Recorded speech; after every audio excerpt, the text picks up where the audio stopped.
Yo vengo de Jalapa y nací en Tenancingo.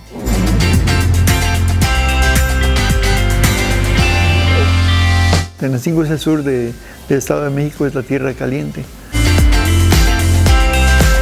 Mi padre es Honorio Robledo, un maestro, un educador, un viajero y un cuentero. Y mi madre, Dolores Tapia, que pues una gran educadora, maestra, y pues finalmente pues, me dio muchos incentivos para desarrollar mis talentos.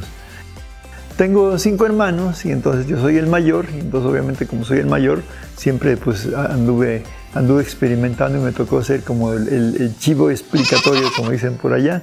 Y ahora vivo en Jalapa, muy contento, donde he desarrollado gran parte de mi actividad que está relacionada con la cultura y las tradiciones jarochas.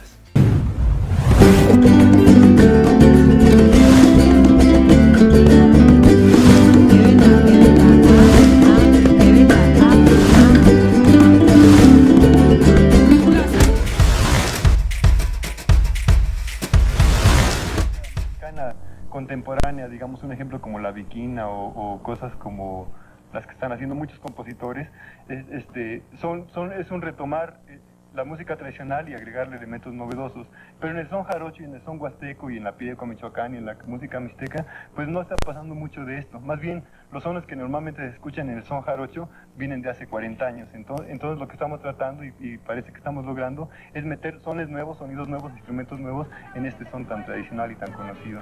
Qué moral, qué bonito es el fandango cuando empiezas a patear. Qué bonito y qué moral, qué bonito es el fandango cuando empiezas a patear. Qué bonito y qué moral, qué bonito es el fandango cuando empiezas a patear. Mamá, ya bailé, mamá, bailalo. Bueno, también cabe recordar que pues yo comencé a salir al mundo por ahí por los 70, 71, 72, y de pronto a la par como que a mí me tocó una generación muy interesante, porque por un lado nos llegaba toda esta influencia de los golpes de Estado de Sudamérica, y por otro lado nos llegaba el vegetarianismo, por otro lado nos llegaba el I Ching, el Bagamon, y por otro lado estaba llegándonos la cultura del rock.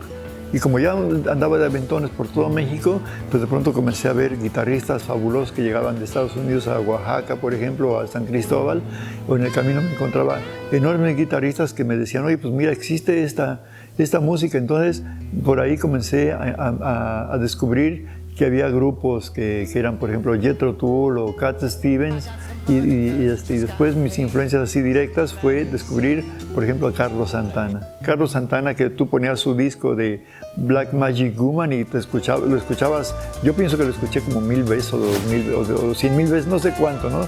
Me acuerdo que los discos hasta se gastaban y comprabas otro disco y lo volvías a gastar de tanto escucharlo. Y después me acuerdo una canción así muy, pues que me marcó mucho, sobre todo por estos ritmos y esta propuesta, que era Simpatía por el Diablo de los Rolling. Como que yo tenía así como una especie de adicción por cierto, es decir, no es que me gustaran toda la música de los Rolling. Digamos, el rock, como que había partes del rock que nunca me sonaron, nunca me hicieron vibrar. Pero sí había cierta música de algunos grupos, digamos que mi colección son 100 canciones de todo el rock que se compuso, pero esas 100 canciones son como cosas que yo inclusive todavía las escucho, y ya sabes que una melodía pues te impacta, ¿no? Hay que tener cuidado con lo que uno escucha porque no se sabe en qué momento te va a generar una atmósfera sentimental, una atmósfera emocional y una atmósfera anímica. Entonces mis influencias son dentro del mundo del rock, eran como sobre todo Santana con las percusiones. Y eso después, pues ya cuando comencé a entender el gran valor de tener primero pues una influencia de rock, una influencia musical, y por otro lado también descubrir el gran valor de las músicas tradicionales. El cambio del son jarocho siempre es saca tu zapato. Ahí ese cambio falla, entonces saca tus zapatos. Y la bamba igualito.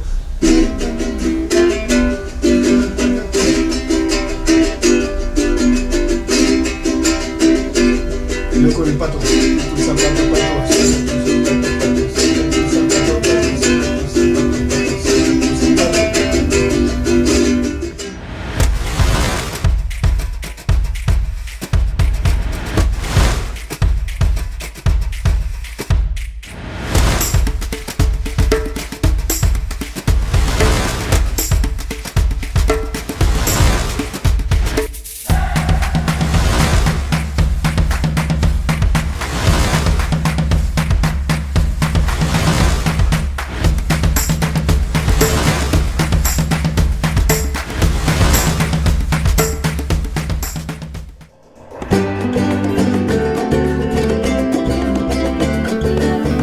el gran impacto de esta imaginería que tienen las tradiciones y las mitologías de allá del sur, pues obviamente me ofreció pues todo un mundo plástico, así completísimo. Y aparte hay que agregarle el colorido y la vitalidad del fandango. Y por otro lado, la alegría de los carnavales. Entonces, como mi abuela Dorotea, que era una indígena maya, que vivía allá en el Tacaná, en la frontera de Chiapas, ella me llenaba de cuentos. Y mi abuela Amalia, otra medio indígena, Matlacinca, que vivía por ahí, cerca de Malinalco, en el Estado de México, ella me nutrió muchas noches de cuentos y de historias. Entonces, como ellas me generaron un mundo visual que cuando me encuentro con las tradiciones de jarochas, de pronto pues mi mundo, con este colorido que hay en Veracruz y este ritmo, pues se expresa en todas mis pinturas. Entonces ahora he tenido pues toda una actividad y una serie de exposiciones que finalmente pues me han llevado a tener pues un reconocimiento dentro de un estilo que yo denomino realismo tropical. Comencé a poner mis exposiciones en Los Ángeles. La primera exposición grande a colores fue por ahí por 1996 en el Consulado Mexicano y en el Centro Cultural Mexicano en la Plaza Olvera. Por ahí por el 98, 97 fue la primera exposición grande que puse fuera de México, pero ya con el colorido que tengo. Y a partir de ahí pues ha habido montones de exposiciones. Pero finalmente he acuñado este nombre que se llama realismo tropical, porque se refiere a un lugar medio mitológico donde todo puede suceder y si no está destinado a acontecer.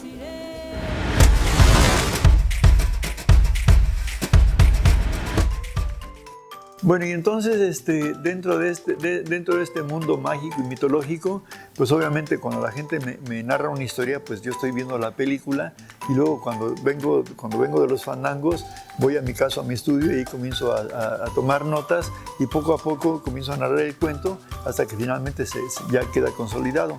Entonces la gran ventaja que tengo yo es que tengo la capacidad de establecer varios lenguajes y de pronto de estos lenguajes pues he hecho un montón de libros acá en Los Ángeles. He publicado como 25 libros.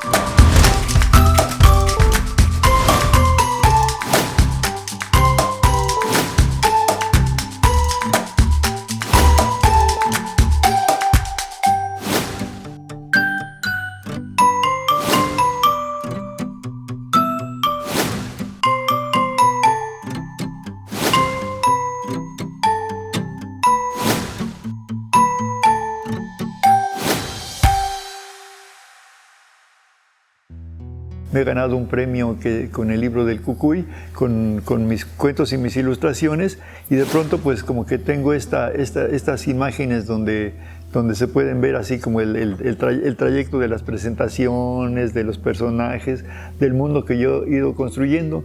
Entonces a mí se me hace muy fácil escuchar una historia y al mismo tiempo estar viendo la imaginería. Y esta imaginería, con el libro del Cucuy, como dije, pues ya me dio un premio y esto me ha abierto las puertas de los mundos de editores en Estados Unidos. Y en México, pues Artes de México se ha convertido en el grupo más importante donde me han publicado 2 libros y estamos por publicar otro. Y en muchos lugares, muchas universidades, el IBEC también, el IBEC y Arte de México han recibido mis libros y son los que más libros me han publicado con ellos. Bueno, y por otro lado, pues yo soy Puma, yo estudié letras en la UNAM. Entonces yo pensaba que iba a ser escritor hasta que Huberto Batis, que fue mi padrino, me dijo que me iba a correr de la escuela porque la gente que tenía talento no debía estar en la universidad. Le hice caso y me fui a Canadá y ahí descubrí un gran mundo y ahí me enamoré profundamente de Carola y entonces ahí escribí mi primer libro para ella y por ella. Entonces era la experiencia de un chamaco de 24 años y entonces de pronto encuentro un mundo mágico en Montreal y hago un escrito, una especie de diario poético, pero al mismo tiempo, como tenía esta capacidad de dibujar, lo iba ilustrando y ahí hice mi primer libro. Cuando llego a México, de pronto sigo esta carrera de libros, comienzo a publicar mi primer libro del son jarocho en el 84, se llama ¿Dónde vas, Canelo, caramba, tan de madrugada?, que es un son jarocho, pero es una recreación y un homenaje al son jarocho, y al mismo tiempo la Universidad Autónoma Metropolitana, la UAM, me saca otro libro, o sea que cada 2 años sacaba 2 libros, hasta después que ya comienzo a dedicarme plenamente a escribir los libros ilustrados, y por otro lado hice una novela que se llama El Gran Sacamando que es la primera gran novela que yo escribí para el son jarocho, siguiendo sus leyendas, su tradición. Es una novela que tiene que ver con la gran literatura y con la magia y con la chamanería de esta zona de la región jarocha. Es una novela que tiene muchas variantes dependiendo de la región, pero sobre esta novela que ya fue editada y que ahora parece que va a retomar el grupo Tierra Adentro en Veracruz, va a hacer una edición ya más corregida. Pero estoy terminando una novela que se llama La balada de la muerte y el coralillo Arriaga, que es una novela que parte y que recopila todas estas vivencias que he tenido, todas mis experiencias, todo lo que he soñado, lo que me han contado, lo que por ahí anda flotando en el aire. Y esto, mi editora dice que es una novela que puede ser una novela universal. Como ella dice que Macondo pues es un pueblito ahí medio mítico, allí en Colombia, dice, pues tú tienes tu Tlacotalpan, que también se puede ser imaginario, pero si tu novela se hace en Tlacotalpan y así como la tienes, pues esa ahí se va a quedar. Pero si haces una novela trabajándola, va a ser una novela universal, y esa es la aventura que estoy llevando a cabo. Actualmente estoy trabajando esta novela, y bueno, creo que espero que sea mi obra maestra, ¿no? Y si no, por lo menos, digo, ya ahorita ya está escrita y creo que es un libro bueno, pero esta mujer está empeñada, Isadora, me está empujando a que sea mi obra maestra. Ya tengo como 8 años trabajándola y he escrito como 5 o 6 veces. Parece que ya voy en la etapa final, así que esperemos que en este año, el próximo, o si no es dentro de 2 años o dentro de 5, total ya no tenemos prisa, ¿no? Ya el tiempo transcurre, pero hay que dejar el testimonio máximo de la belleza.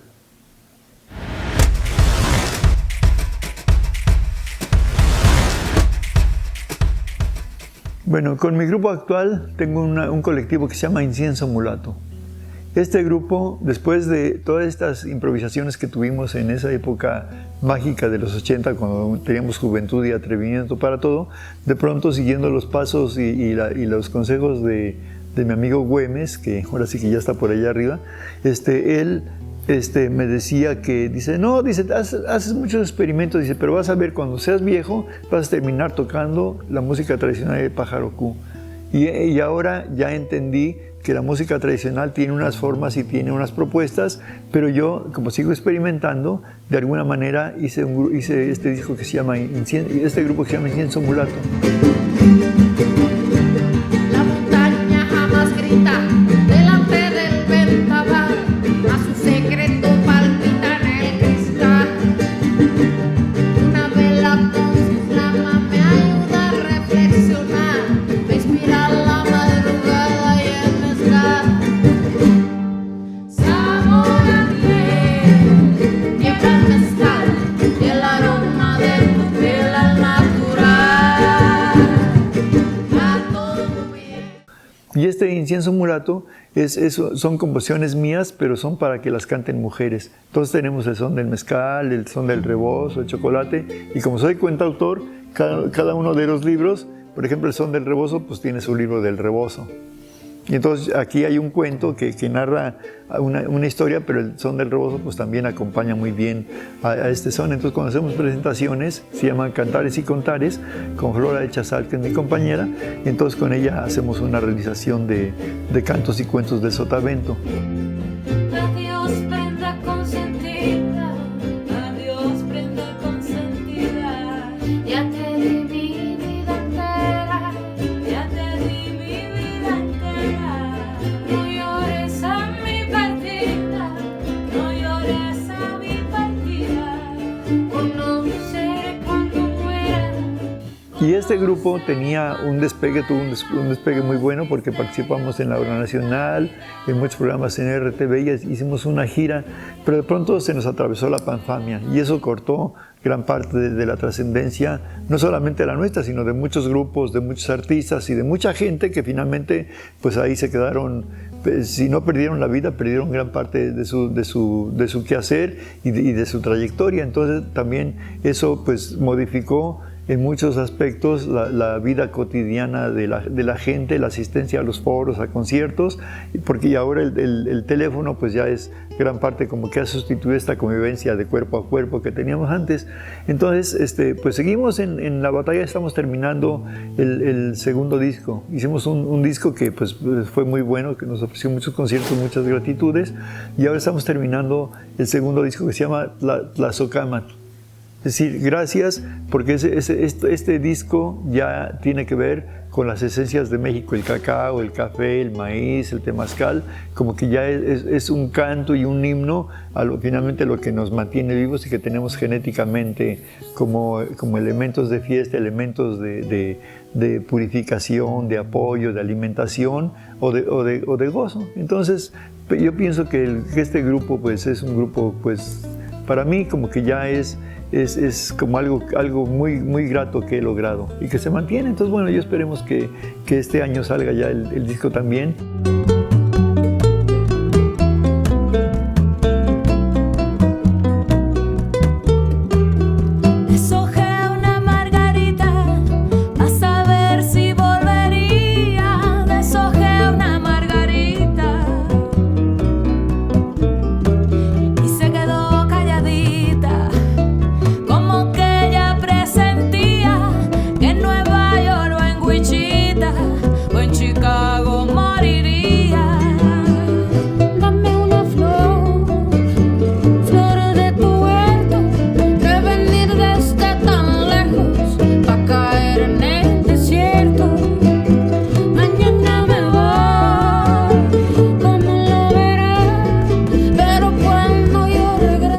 También hice un video que se llama El Tío Coyote. Tío Coyote, que también está en YouTube. Tío Coyote con incienso mulato, y es una producción audiovisual donde echaron a andar y animar toda mi imaginería plástica, también con uno de mis sones que es el son del coyote, porque todos tenemos finalmente como nahual o como chamán o como figura mítica un coyote en las venas. Entonces este es un canto al coyote, y también se puede ver ahí como Tío Coyote, incienso mulato en el YouTube. Es un video que creo que es el son jarocho del futuro. Tío Coyote, que mi alma como centella salga a flote.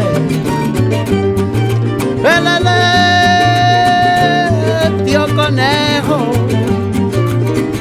que mi alma como centella sea un reflejo. Cuando el tiempo se congela se convierte en hielo, mas el fulgor del coyote estremece el cielo. Bueno, creo que puedo resumir que me tocó vivir en una generación de cuerpo presente. Porque me acuerdo que de chicos, pues yo anduve hasta sin zapatos, hasta como los 14, 15 años, como que no te preocupabas si tenías zapatos o no, metido en las serranías o en las selvas o en los ríos, como que no era, teníamos mucha gente, tenía muchos amigos muy queridos que no tenían zapatos porque, pues no sé por qué, o no tenían suficiente dinero, pero a nadie le importaba. Entonces de pronto este crecimiento y darme cuenta de lo mucho que yo absorbí, lo mucho que verdaderamente me nutrió la convivencia realmente en estos campos, para mí fue un descubrimiento de mis herramientas mágicas, las manos. Porque tenía amigos, por ejemplo, que su papá hacía guaraches, entonces llegaba con él y estaba cortando las tiras de cuero, las humedecía. Yo estaba ahí de mirón y de pronto, para que no estuviera ahí molestando y agarrando, a ver, agárrame aquí la cuerda. Entonces me agarraba, y después cuando se daba cuenta, de pronto yo estaba yo haciendo tejido de zapatos o de sillas, o ya estaba por ahí agarrando un formón. Ese no es formón, es el otro, tonto. Entonces ya agarraba el formón. Entonces como que ahí con los albañiles aprendí a hacer todo. Entonces, como yo era curioso y tenía habilidad con las manos y ellos me ponían a hacer cosas, entonces yo aprendí gran parte de lo que yo hago es desarrollar el sentido manual. Entonces, como que mi vida ha sido una riqueza plena, porque gran parte de que se trata de poner el piso, o planchar aquí, o poner los mosaicos, o hacer soldadura, como que yo lo aprendí a hacer en la infancia de chico en los pueblos. Entonces creo que nosotros tenemos una percepción muy diferente, o yo lo vivo, por ejemplo, de los chamacos ahora que han dejado estos talentos Y ahora como que esta parte de restauración de las cosas ya no se usa, ¿no? Aquí normalmente este sillón le falla algo y a la basura porque hay otro que es más barato. La gente ya no resuelve las cosas. Me acuerdo que antes lo que se iba a la basura era lo que ya no le servía a nadie para nada. Porque siempre alguna cosa que se descomponía había manera de arreglarla o le iba a servir a alguien. En mi casa me decían, a ver, vete a ver a la casa de no sé quién, de los vecinos, a ver si encuentras este fierrito. Los iba a buscar allá y encontraba otros fierritos. La gente tocaba, quiero ver su cuarto de trebejos. Entonces entraban y se llevaban cosas que venían a buscar y lo encontraban o se llevaban cosas que les podían servir a ellos. De modo que siempre había una tercera, cuarta o quinta o décima vida para arreglar las cosas. Lo que ahora es muy distinto porque cualquier cosa que se descompone a la basura porque es más caro como renovar o reparar una cosa que comprar una nueva. Entonces, esta manera de hacer ya no hay reciclaje, también hay una especie de consumo hasta anímico. Como que lo que platicábamos hace rato de los Rolling Stones, que yo ponía Simpatía por el Diablo 40 veces hasta que el disco se desgastaba, se acababa la aguja, se acababa el disco y comprábamos otro y me aprendía nota por nota de todo el disco de Carlos Santana porque lo escuchaba 2000 veces. Ahora, imagínate escuchar un álbum de 30 minutos y aprenderte nota por nota, y ahora los temas son así de 3 minutos, de 15 palabras y ya pues a los 3 meses ya desapareció completamente. Es decir, el último éxito de hace 5 años nadie lo recuerda. El año pasado tampoco, entonces como que ya como que antes había una nota que decía la música que llegó para quedarse. Ahora no se queda nada, todo es desechable. Entonces esto hace que de pronto a veces muchos de los artistas contemporáneos o los artistas modernos o los chamacos que yo veo como que ya no tienen esta decisión y este empuje para estar desarrollando un trabajo durante años y años y años para que finalmente puedas cosecharlo, como a mí me costó 50 años llegar a hacer el video del Tío Coyote, ¿no? Entonces los chavos como que quieren hacer las cosas rápido, pero esas cosas rápidas como que no tienen respaldo anímico y tampoco, lo que vemos es que tampoco tienen un respaldo social. Y eso pienso que va a ser un reto muy grande, especialmente en este momento donde una gente mete una idea, 5 palabras, y ya lo metes a la maquinita y sale un reggaetón. Y ese reggaetón hasta lo puedes vender, imagínate. Entonces, bueno, son retos que nos estamos enfrentando, pero finalmente la vida de un artista pienso que tiene muchísimos caminos, muchísimas ventanas y muchísimas satisfacciones. O sea que bueno, yo finalmente creo que estoy muy contento. Por los carriles del viento yo siempre encontré la suerte. Hoy de nada me arrepiento y no me espanta la muerte, aunque se me acabe el tiempo. Ay, amor, pajarito vuela, que sin tus amores nada me consuela. Lérele, palomita blanca, vuela por el cielo, que tu amor me encanta. Dice, como soy un gran pirata, ya viví de muchos mares, mi versada se arrebata, con batallas y cantares, mi corazón desbarata, la traición y los pesares. Va mi corazón al garete en un barco de papel, y en un caracol el oleaje me acompaña fiel. Yo dejo un amor, cada puerto es como una mujer, y en cada rincón tengo un vaso para calmar mi sed.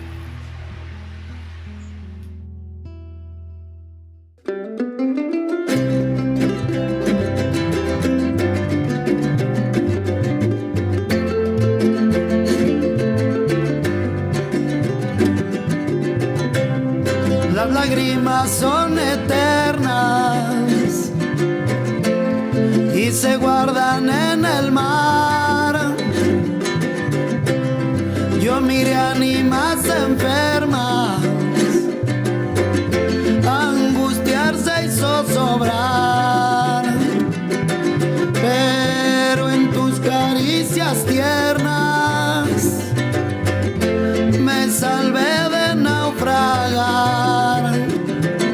Soy como la mar Que se crece en la tormenta y vengo a buscar la la pasión que me alimenta.